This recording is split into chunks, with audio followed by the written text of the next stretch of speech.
Las 48 leyes del poder. Prefacio.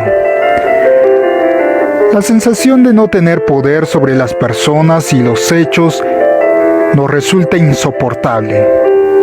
Cuando nos sentimos desvalidos, nos sentimos miserablemente mal. Nadie quiere tener poco poder. Por el contrario, todos aspiramos a poseer una cuota cada vez mayor. Sin embargo, en el mundo en el que vivimos en la actualidad, resulta peligroso demostrar demasiadas ansias de poder o actuar abiertamente para obtenerlo. Debemos mostrarnos decentes y equilibrados. De modo que tenemos que ser muy sutiles, agradables y simpáticos, y al mismo tiempo arteros, democráticos, pero engañosos. Este juego de constante duplicidad se parece muchísimo a las dinámicas del poder que existía en el maquinador mundo de las antiguas cortes aristocráticas. A lo largo de la historia, las cortes siempre fueron formándose alrededor de la persona que ejercía el poder: un rey, una reina, un emperador o un líder. Los cortesanos que componían esta corte se encontraban en una posición particularmente delicada.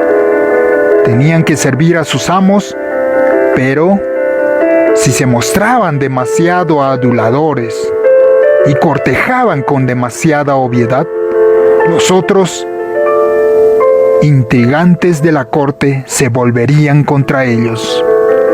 Por lo tanto, los intentos de ganar el favor del amo deberían ser muy sutiles, e incluso los más hábiles cortesanos, capaces de tales sutilezas, debían protegerse de sus pares que intrigaban para desplazarlos. Entretanto, se suponía que la corte representaba la cumbre de la civilización y el refinamiento. Se desaprobaba cualquier actitud violenta o abierta que promoviera el poder. Los cortesanos trabajaban de manera silenciosa y secreta contra cualquiera que recurriese a la fuerza. El gran dilema del cortesano siempre fue el de mostrarse como el paradigma mismo de la elegancia y al mismo tiempo burlar a sus adversarios y desbaratar los planes de esos de la forma más sutil y disimulada posible. El cortesano exitoso aprendía, con el tiempo, a realizar todos sus movimientos de forma indirecta. Si le clavaba un puñal por la espalda a su contrincante, lo hacía con guantes de terciopelo y con la más afable de las sonrisas. En lugar de recurrir a la coerción o a la franca traición, el cortesano perfecto lograba sus objetivos a través de la seducción, el encanto, el engaño y las estrategias más sutiles, planificando siempre sus movimientos por delante. La vida en la corte era un juego permanente que exigía vigilancia constante y agudo pensamiento táctico. Era una guerra civilizada. Hoy en día encontramos una paradoja similar a la del cortesano del renacentismo. Todo debe parecer civilizado, decente, democrático y logrado a través del juego limpio. Pero si nos atenemos en forma excesivamente estricta a estas pautas, si las tomamos demasiado al pie de la letra, seremos aplastados por aquellos de entre quienes nos rodeamos, que son menos ingenuos que nosotros. Como dijo el gran diplomático y cortesano del renacentismo, Nicolás Maquiavelo, todo hombre que intente ser bueno todo el tiempo terminará arruinado entre la gran cantidad de hombres que no lo son. La corte se consideraba el pináculo del refinamiento, pero debajo de esa brillante superficie hervía un caldero de oscuras emociones: ambición, envidia, deseo, odio. También nuestro mundo actual se considera el pináculo de la equidad y la justicia. Pero son las mismas oscuras emociones de siempre las que laten dentro de cada individuo. El juego es el mismo, pero fuera hay que simular respeto y cortesía, mientras que por dentro, salvo que usted sea un necio, deberá aprender rápidamente a ser prudente y seguir el consejo de Napoleón. Cubre tu mano de hierro con un guante de terciopelo. Sí, al igual que el cortesano de otros tiempos, usted logrará dominar el arte del juego indirecto, aprendiendo a seducir, encantar, engañar y maniobrar sutilmente a sus adversarios. Acceder al pináculo del poder logrará que la gente se doblegue a su voluntad, sin darse cuenta de sus maniobras, y al no darse cuenta, tampoco le pondrá resistencia, ni alimentarán resistencia contra usted. Para algunos, la idea de desarrollar en forma consciente los juegos del poder, aunque se lo haga de manera indirecta, resulta malvada, antisocial, un recuerdo del pasado. Creen que pueden salir del juego, comportándose de una manera que no tiene nada que ver con el poder. Es necesario cuidarse de este tipo de personas porque mientras así afuera expresan esa convicción, por dentro suelen ser los más adictos participantes del juego del poder. Utilizan estrategias que disimulan con habilidad la naturaleza de la manipulación que están ejerciendo. Esos individuos suelen hacer gala de su debilidad y de su falta de poder, como si se tratase de una virtud moral.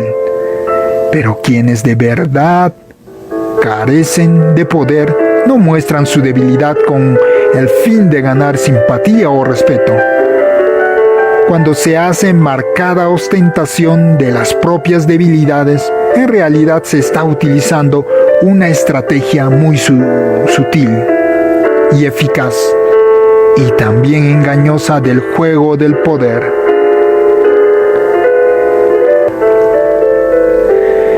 Otra estrategia del individuo que supuestamente no se dedica a buscar con afán el poder consiste en exigir la igualdad en todas las áreas de la vida. Según esas personas, todos deberían recibir el mismo trato, sea cual fuere su posición y su fuerza. Pero, si para evitar el tinte con el que suelen marcar el poder, se intenta tratar a todos por igual, de modo equitativo, se comprueba que existen personas que hacen determinadas cosas mejor que los demás. Tratar a todos por igual equivale a ignorar sus diferencias y por ende elevar al menos capaz y rebajar a quienes se destacan. También en este caso, muchos de los que actúan de esta forma en realidad están haciendo gala de otra de las estrategias del poder, al redistribuir las recompensas a su antojo. Otra forma de evitar el juego del poder es demostrar una absoluta sinceridad, dado que una de las principales tácticas de quienes buscan el poder es el engaño y el disimulo. Cuando se es muy franco, inevitablemente se lastimará e insultará a muchas personas, algunas de las cuales optarán por devolver el golpe recibido. Nadie verá esas afirmaciones sinceras como algo por completo objetivo y carente de motivación personales. Y además, estarán en lo cierto. La sinceridad suele ser, en efecto, una estrategia de poder, dirigida a convencer a la gente de que se es noble, altruista y de buen corazón. Es una forma de persuasión e incluso de sutil coerción. Por último, Quienes afirman no participar de este juego suelen adoptar un aire ingenuo que los protege de las acusaciones de perseguir el poder. También en este caso es recomendable tener cuidado, dado que el manto de la ingenuidad puede constituir una eficaz manera de fingir y engañar. E incluso la calidez genuina no se encuentra libre de las trampas del poder. Los niños pueden ser ingenuos en muchos aspectos, pero a menudo actúan a partir de una necesidad fundamental de ejercer el control sobre quienes los rodean. El niño, por lo general, tiene una gran sensación de impotencia en el mundo de los adultos y por lo tanto utiliza todos los medios que se hallen a su disposición para imponer su voluntad. Individuos genuinamente inocentes pueden estar, sin embargo, comprometidos con el juego del poder y con frecuencia son horrendamente eficaces en él, dado que no se ven trabados por la reflexión. También aquí quienes hacen gala de su inocencia suelen ser los menos inocentes. Es posible reconocer a quienes supuestamente se abstienen de participar en el juego de la búsqueda del poder por la manera en que hacen alarde de sus cualidades morales, de su piedad o de su exquisito espíritu de justicia. Pero, puesto que todos tenemos ansias de poder y que casi todas nuestras acciones tienen por objeto obtenerlo, quienes dicen que no lo buscan solo procuran encandilarnos y distraernos de sus juegos de poder a través de sus aires de superioridad moral. Si se lo observa con detenimiento, se comprobará que con frecuencia son los más hábiles de todos cuando se trata de manipular indirectamente a los individuos, cosa que algunos hacen en forma entero inconsciente y de ninguna manera toleran que se difunda las tácticas que utilizan a diario.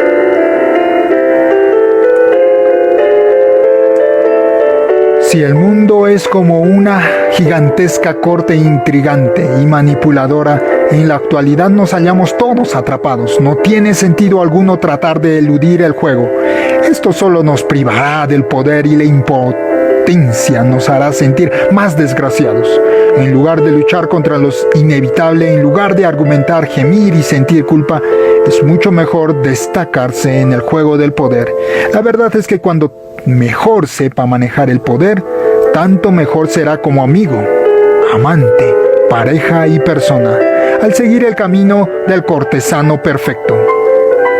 Aprenderá a hacer sentir bien a los demás y se convertirá en una fuente de placer para ellos, que pasará a depender de sus habilidades y ansiará su presencia.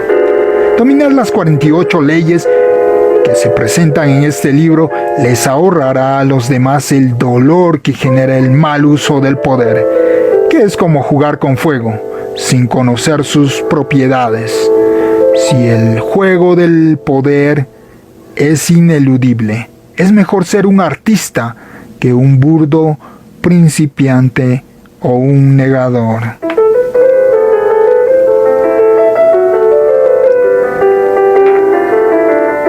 Aprender este juego exige adecuarse a una cierta forma de ver el mundo, a un cambio de perspectiva.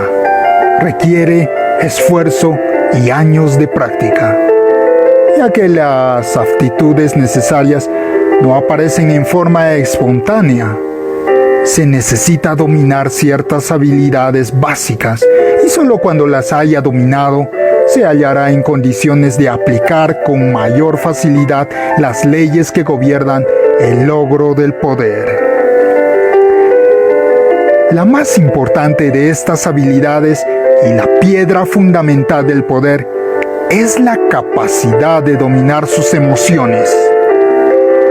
Las respuestas emocionales suelen ser la mayor y principal barrera que los separa del poder. Un error que le costará mucho más que cualquier satisfacción temporaria que pueda producir la expresión de sus sentimientos en un momento dado.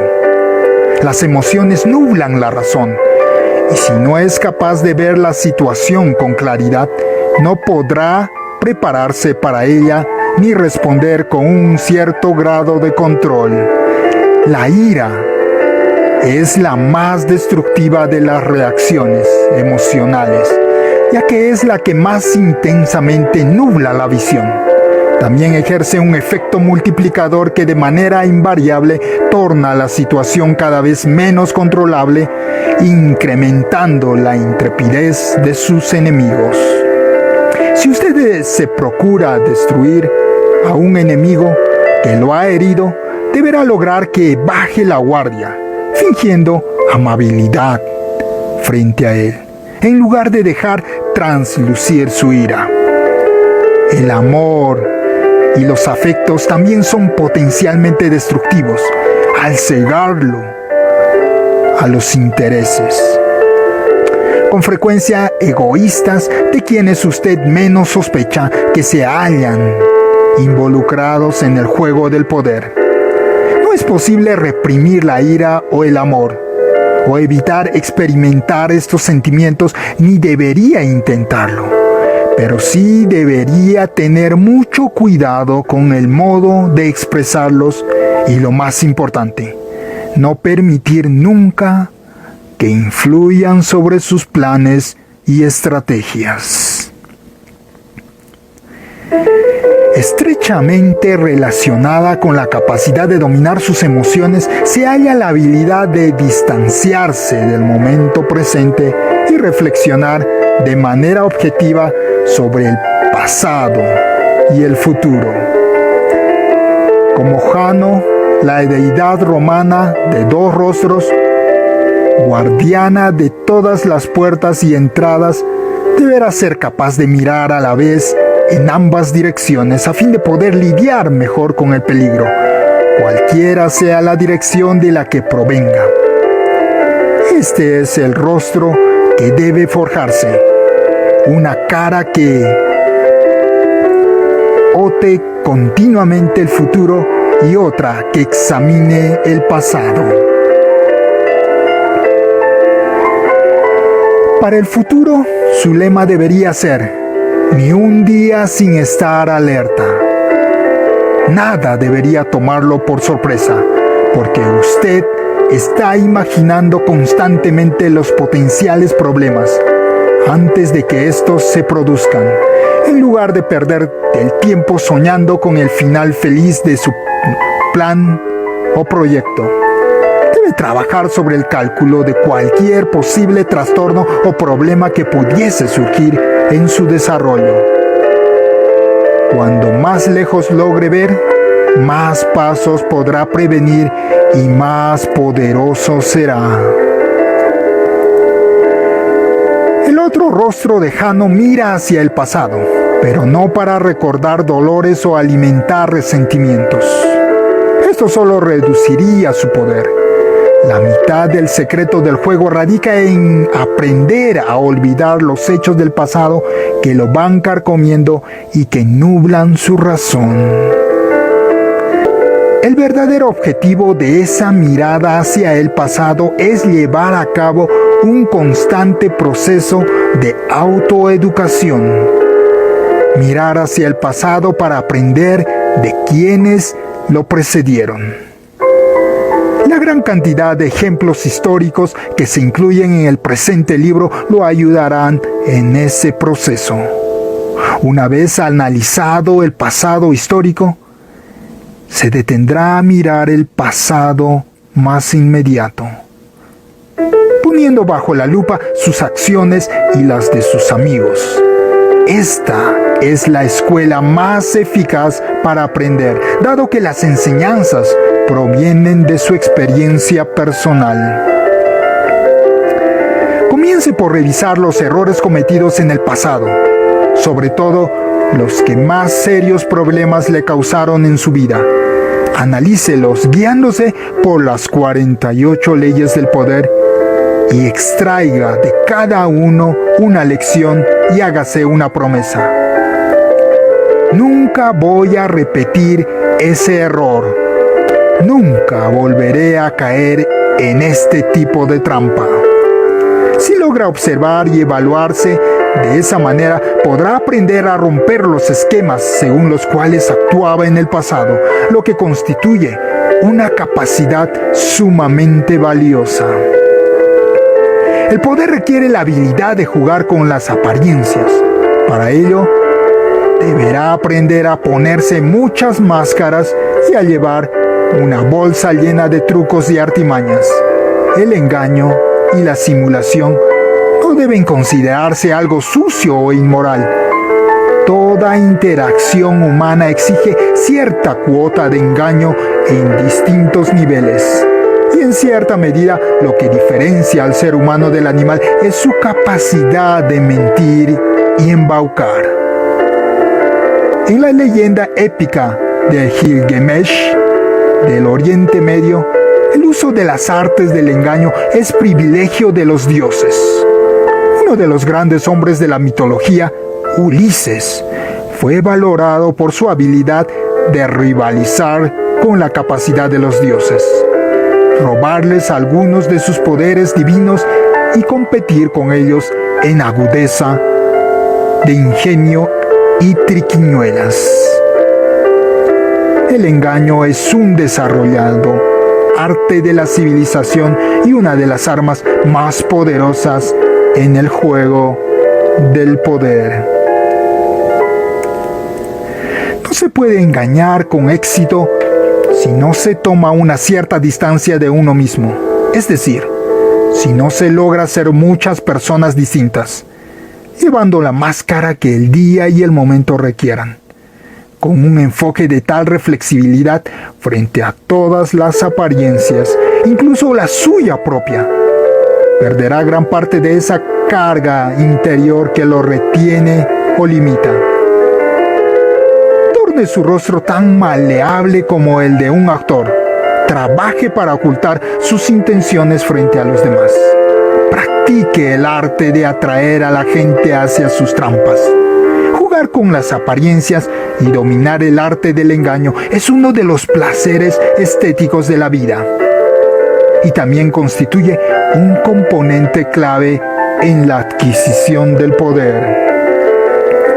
Si el engaño es el arma más poderosa de su arsenal, la paciencia en todos sus actos debe ser su escudo fundamental.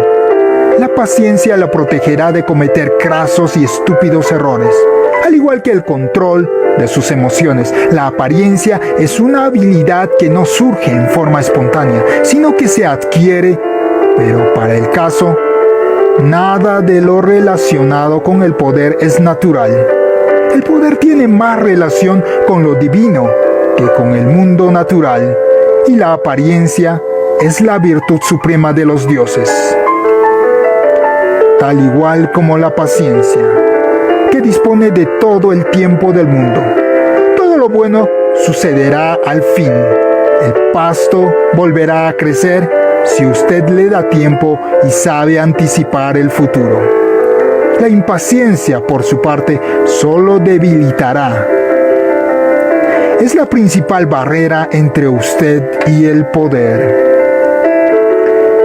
El poder es, en esencia, amoral. Una de las habilidades más importantes que deberá adquirir es la capacidad de aprender a ver circunstancias, en lugar de simplemente el bien o el mal.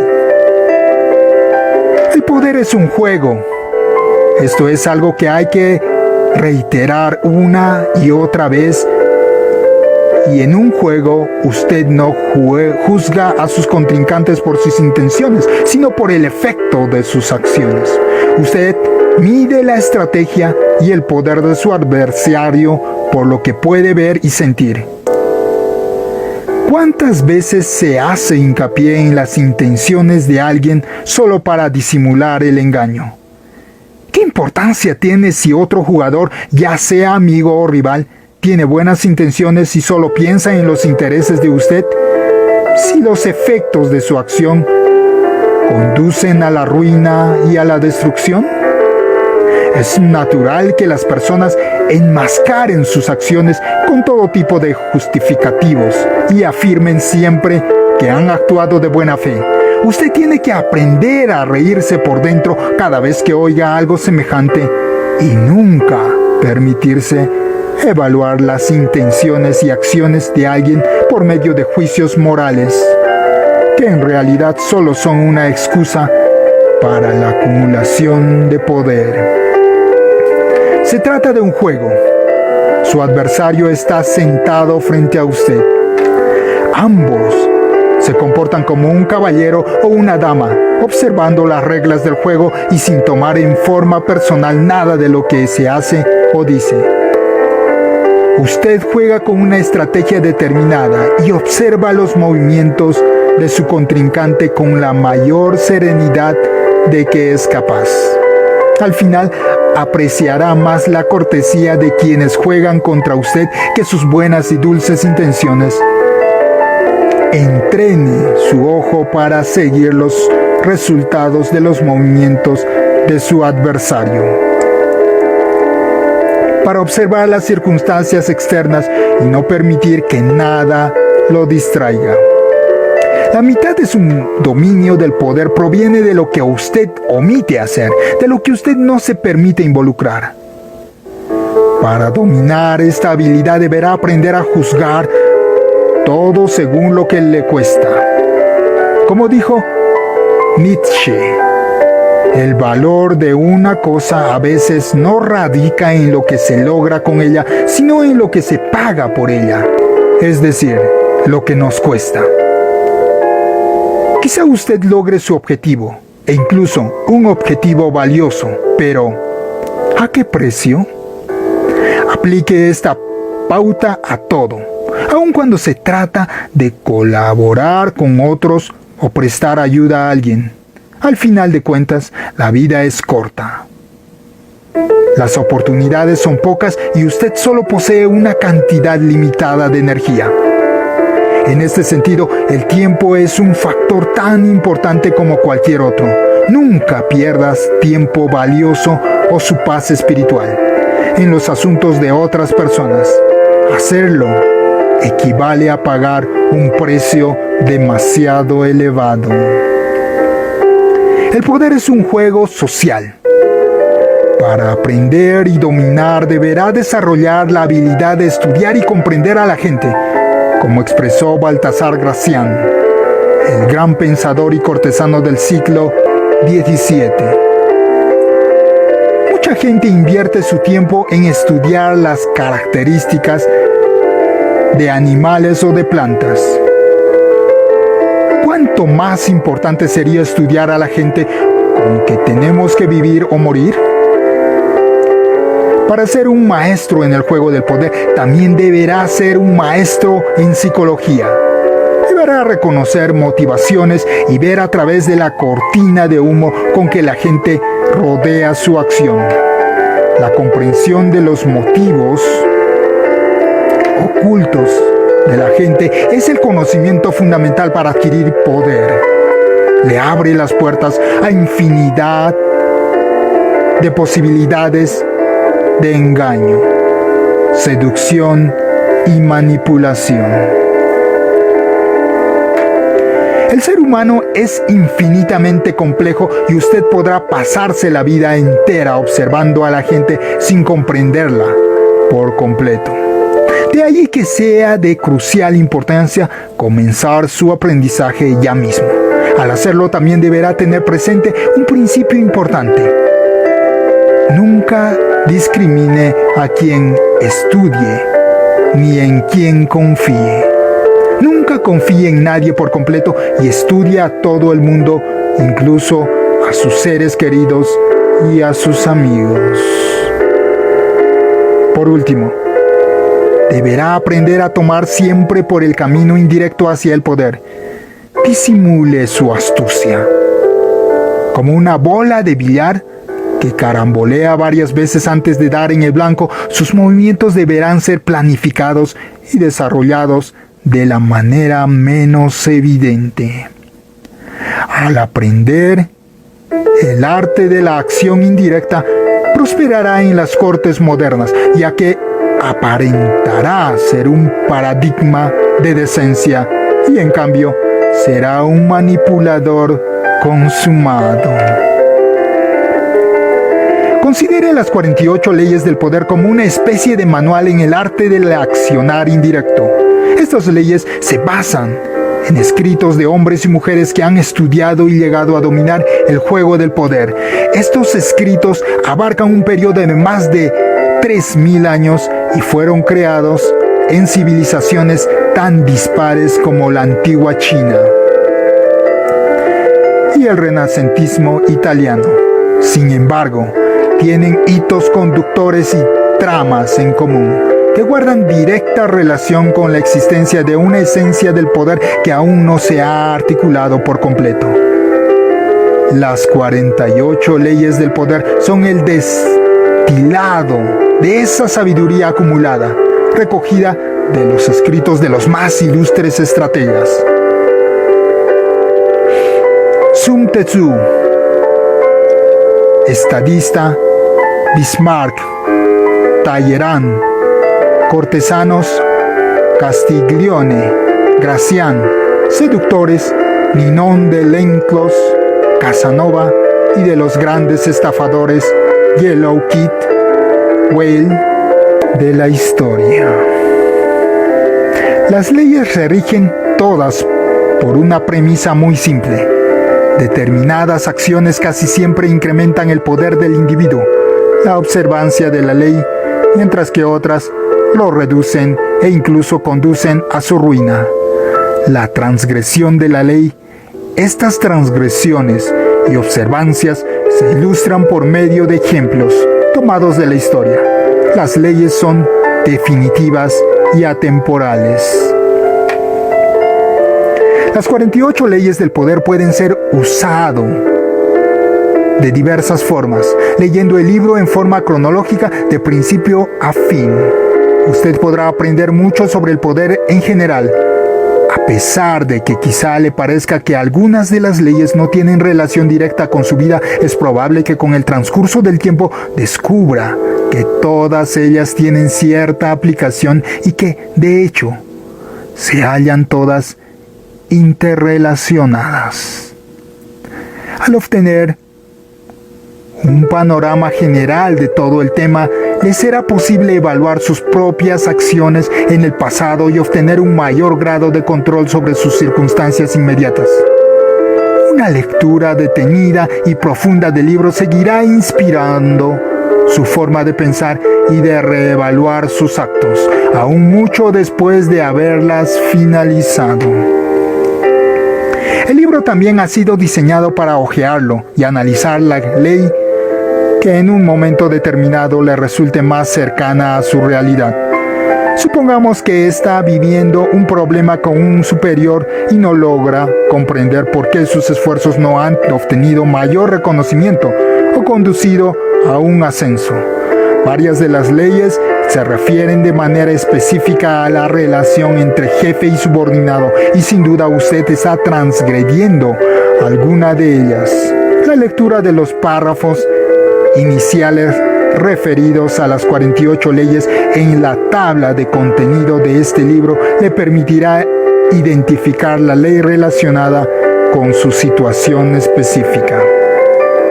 Por último, el libro puede ser leído sin seguir un orden específico, por mero entretenimiento y para emprender una grata recorrida por las debilidades y los grandes logros de quienes nos han precedido en el tiempo y en la historia. En el juego del poder, pero aquí cabe hacer una advertencia para quienes pretendan leer este libro por simple y superficial diversión. El poder es, a su manera, infinitamente seductor y engañoso. Es un laberinto y su mente quedará atrapada en la resolución de sus innumerables problemas.